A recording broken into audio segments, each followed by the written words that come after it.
নমস্কার, village cooking Bangladesh YouTube চ্যানেলে আপনাদের সবাইকে স্বাগত। আমরা আবার আমাদের ভিডিও দেওয়া শুরু করতেছি। আবার এখন থেকে আপনারা রেগুলার ভিডিও পাবেন, কারণ আমার মা বাড়িতে চলে এসেছে। এখন থেকে আবার ভিডিও দেওয়া আমাদের শুরু হবে। তো যাই হোক, এটা হচ্ছে বড় বিরকেট মাছ, বড় ধরনের এগুলা। তো এই মাছ দিয়ে কিন্তু আজকে আমাদের রান্নাবান্না হবে। প্রথমে কাটাকুটি চলতেছে। তো আমরা এখন রেগুলার ভিডিও দিব। আপনারা আমাদেরকে আগের মতোই ভালোবাসা দিবেন, আগের মতোই আমাদের পাশে থাকবেন। আশা করি আপনাদের সাপোর্ট আমরা আবার পাবো। যাক, এখানে মাছ কাটাকাটি চলতেছে, এরপরে বা কাটাকাটির পরে রান্না হবে। সম্পূর্ণটাই আপনাদের সাথে শেয়ার করব, আপনারা আমাদের সাথেই থাকবেন। আমাদের কিন্তু মাছ রান্না শুরু হয়ে গেছে। এখানে মা মাছ কিন্তু ভাজি বসাই দিছে। তো আজকে কিন্তু আমাদের ঘরে রান্না হচ্ছে। তো ঘরে কেন রান্না হচ্ছে তারও একটা কারণ আছে, আপনাদের সাথে ওটাও বলবো। খুবই হাস্যকর একটা কাহিনী, সেটা মাই বলবে আজকে কেন আমরা ঘরে রান্না করতেছি। মা বলো তো। রান্না করতে গিয়ে চুলায় যখন আগুন দিতেছি তখন দেখতেছি যে আমাদের চুলাটা ভেঙে গেছে। আমাদের চুলাটা মধ্যখান দিয়ে ভেঙে গেছে, মানে এমন একটা অবস্থা। ভাগ্যিস আমরা আমাদের রান্না চলাকালীন ভাঙে না। চলেন আপনাদেরকে দেখাই আছে আমাদের চুলার কি অবস্থা। এই হচ্ছে আমাদের চুলার অবস্থা। ভাগ্যিস আমরা রান্না বসাই নাই। আপনাদেরকে অনেক আগেই বলছি আমাদের চুলার অবস্থা খুবই খারাপ, যেহেতু আমরা বৃষ্টির কারণে বা বন্যার কারণে টেবিলের উপরে রেখে রান্না করতাম। তো এটা ভেঙে গেছে আজকে রান্না বসাইতে গিয়ে। তো সমস্যা নেই, আমরা আবার চুলা তৈরি করব নিচে। এখন যেহেতু বৃষ্টি কমে গেছে, এখন আমরা আস্তে আস্তে চুলা তৈরি করে নিব। তবে আজকে আসলে আমি ওই সময় ভিডিওটা নিতে পারি নাই। আমি মাত্র আসতেছি, মা রান্না বসার ভিডিও নিব, এর মধ্যে এটা ভেঙে পুরা পড়ে গেছে। তো আমরা কখনো ভাবি নাই যে এটা এত তাড়াতাড়ি ভেঙে যাবে। তবু এটা আমাদের অনেক সঙ্গ দিয়েছে, এটাতে আমরা অনেক রান্না করছি। তো এই চুলাতে অনেক কিছু রান্না হয়েছে, অনেক ভিডিও আপনাদের সাথে শেয়ার করছি, বাট কিছু করার না, এটা ভেঙে গেছে।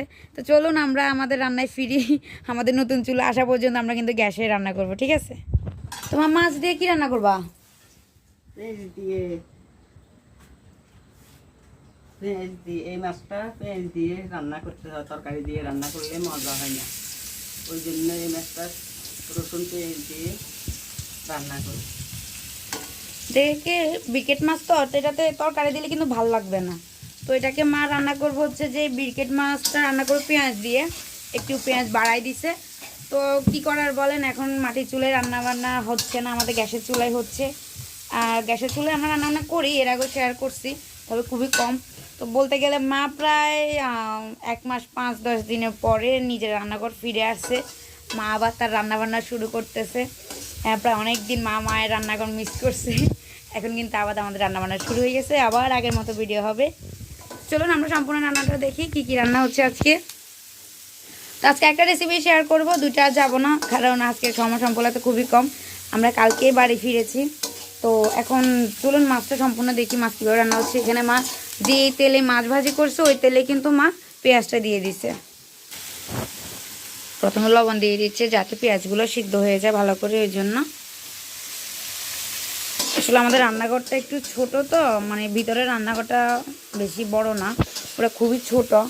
তো যার জন্য একটু মানে দাঁড়ায় বা সুন্দর করে ভিডিও করার মতো একটু পজিশন নেয়। আর যেহেতু রান্নাঘরে টুকিটাকি কিছু জিনিস থাকে, ওই জন্য আর হয় না। তোমার পেঁয়াজটা ভালো করে সিদ্ধ হওয়ার জন্য লবণ দিয়ে দিছে। একটু হালকা ভাজে ভাজে হলে বাকি মশলাটা মা দিয়ে দিবে। তারপরে পরিমাণ মতো হলুদ দিচ্ছে মা। এখানে হলুদ ছাড়া তো কোনো তরকারি হয় না, হলুদ কত ইম্পর্টেন্ট দেখছেন। তো যাই হোক, হলুদ দিয়ে দিচ্ছে মা।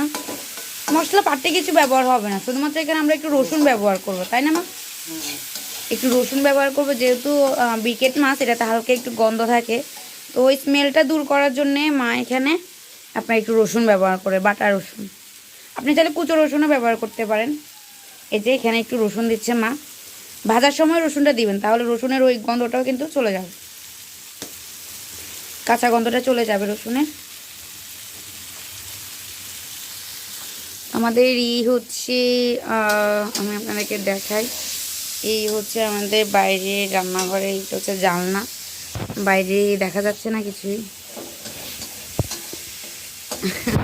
যাই হোক, আমার ফোনে একটু, এটা হচ্ছে বাইরের দিকটা আমাদের, রান্নাঘরের বাইরের দিকটা। এখানে পাশে আমাদের আরেক গিরিও আছে, ওনারা আমার মামিরা হয়। তো যাই হোক, এখানে রান্নাবান্না চলতেছে। আসলে আমার ইচ্ছা ছিল চুলাটা হবে আমাদের জানলার এখানে, তবে আমাদের হিন্দু রীতিতে এই মানে পশ্চিম না উত্তর দিক এটা কোন দিক?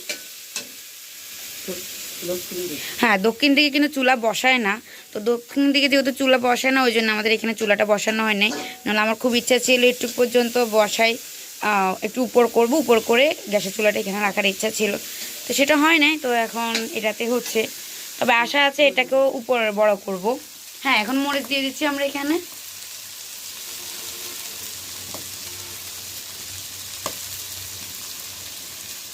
তো এখানে আমার আশা আছে এটাকে একটু উপর করব, একটু উপর করে এটার মধ্যে নিচে একটু বক্স সিস্টেম করব। আসলে মা দাঁড়ায় রান্না করতে পারে না, তো আপনারা জানেন। তো ওই জন্য এইভাবে তৈরি করে দিচ্ছে আমার বাবা। তো আশা আছে কখনো যদি কখনো পূরণ হয় অবশ্যই এটা করব।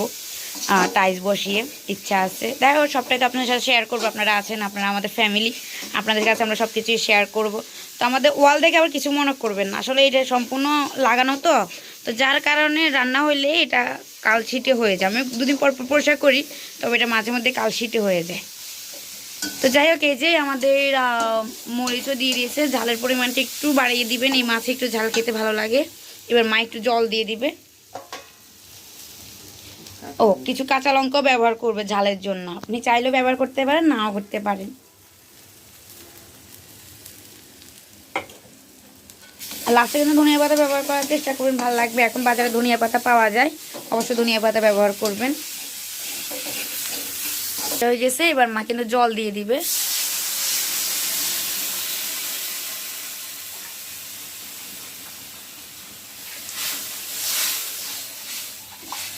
জল দিয়ে দিচ্ছে হালকা পরিমাণে, এটা ভালো করে সিদ্ধ হোক, তারপর আমরা মাছ দেব। ঝোলটা ভালো করে ফুটে আসছে, এখন মা ভাজা মাছগুলো দিয়ে দিবে।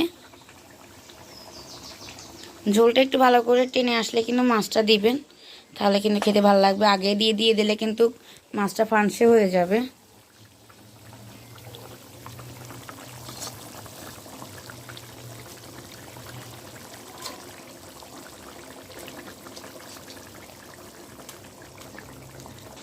শেষে ধনিয়া পাতা দেওয়া হচ্ছে। ধনিয়া পাতা দিলে কিন্তু যে কোনো তরকারি আলাদা একটা টেস্ট হয়। মাছের মধ্যে দেওয়া শেষ, তো আমাদের রান্নাটা মোটামুটি শেষ। তো যাই হোক, মাছের তরকারিটা কেমন লাগছে আমাদেরকে জানাবেন। ব্রিকেট মাছের, এই ব্রিকেট মাছ কিন্তু কলা পাতুরি আরও বেশি মজা। যদি কখনো সম্ভব হয় কলা পাতার পাতুরি আপনাদের সাথে শেয়ার করব। আসলে আমাদের এদিকে কলা পাতা পাওয়া যায় না, তো ওই জন্য প্রবলেম। যাই হোক, রান্নাটা মোটামুটি শেষ। দেখুন কালারটা কত সুন্দর আসছে।